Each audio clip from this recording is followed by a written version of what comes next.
make it a better place. It'll take creation, imagination. Hi everybody, this is Tina. Welcome to my video today, you guys. We are going to make another calendar page, and I have to tell you, I am getting a little bit worried about these calendar pages. Christmas is fastly approaching, and I have 9 more to do, and I'm struggling getting into them, you guys. I don't know what the deal is this year. I love making these, and they're super fun, but I am having a little bit of a trouble carving out the time to do it.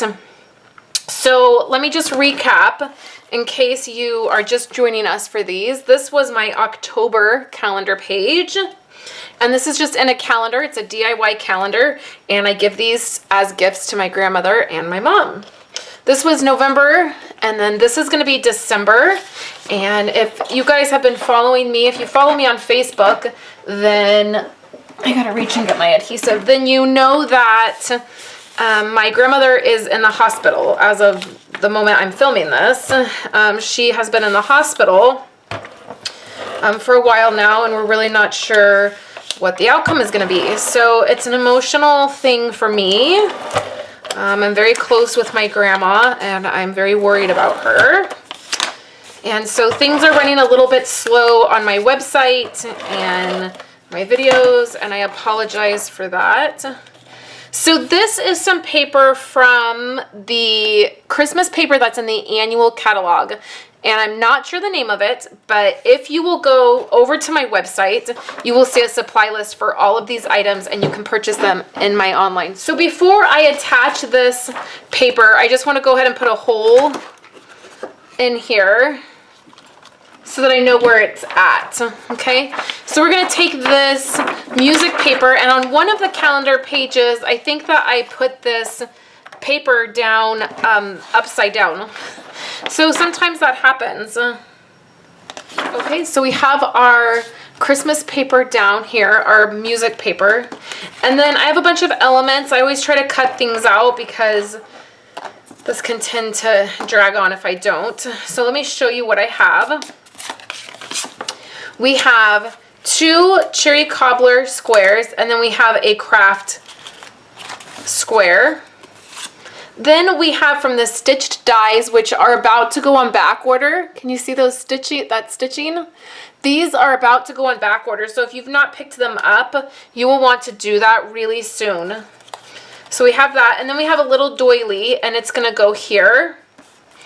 I have this little guy, and it is cut from this set right here. So this stamp set, I stamped it, then I cut it using the dies. So I have mentioned in the last couple weeks, I'm really trying to use more of the same product.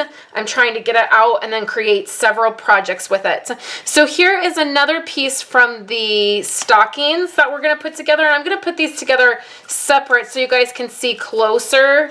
But I did a project on Monday, and I used those stocking dies, and so we'll put those together and I'll chat about that. And we're going to do the same thing. We're going to put these little charms right on those stockings. So let's set those aside, and then we'll start putting all of these items together.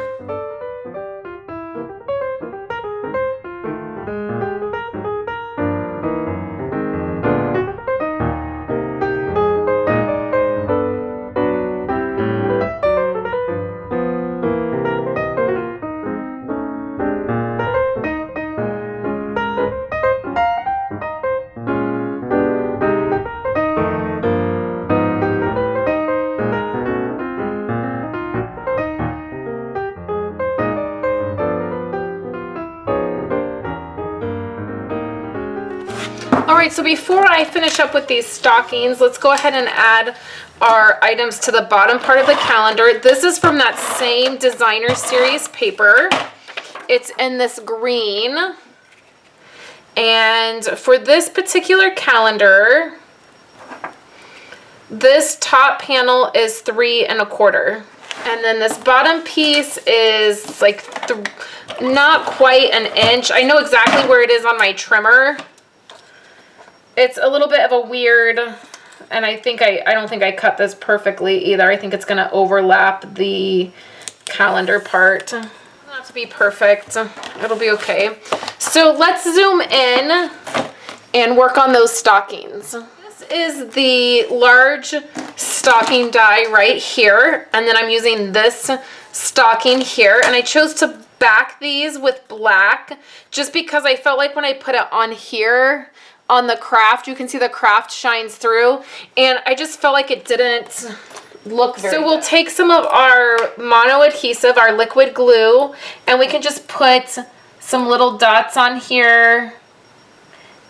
Glue doesn't have to be everywhere on here, just enough that it'll tack it down. You can see these two are put together. You can see some of the white glue that will dry clear, so you don't have to worry about that. Then we'll just use the same mono glue, the liquid glue.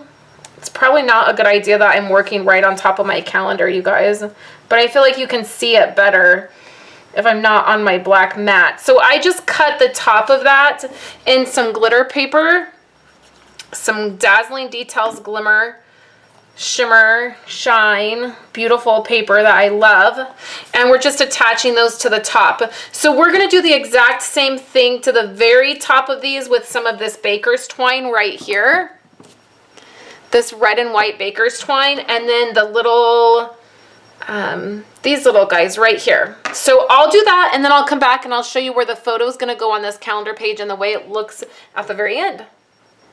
All right, guys, I'm zoomed out so you can see the full layout. I have right here, this is going to be a photo mat, and the red piece, the cherry cobbler piece, is 5 1/4 by 7 1/4. Then I layered a 5 by 7 basic black piece on here, and then my photo will be, I'll just take another 1/4 inch off, and this is going to be a family photo, so I already know which photo is going to go there. So sometimes that's helpful when I'm doing the layouts, if I kind of know what photo I want to use. But you guys know a lot of times I don't know, and I just put down a photo mat or a few photo mats, and then I worry about that at the very end when the calendar is done, is when I worry about adding photos.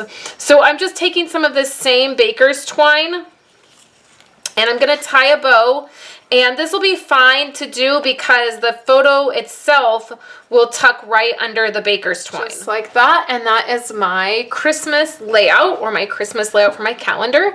All of the supplies are listed on my website, on my coordinating blog post. You can click right up in the corner, or down in the YouTube description, it will take you over there. You can pin this to Pinterest. There'll be a photo for you, and then the supply list will be listed.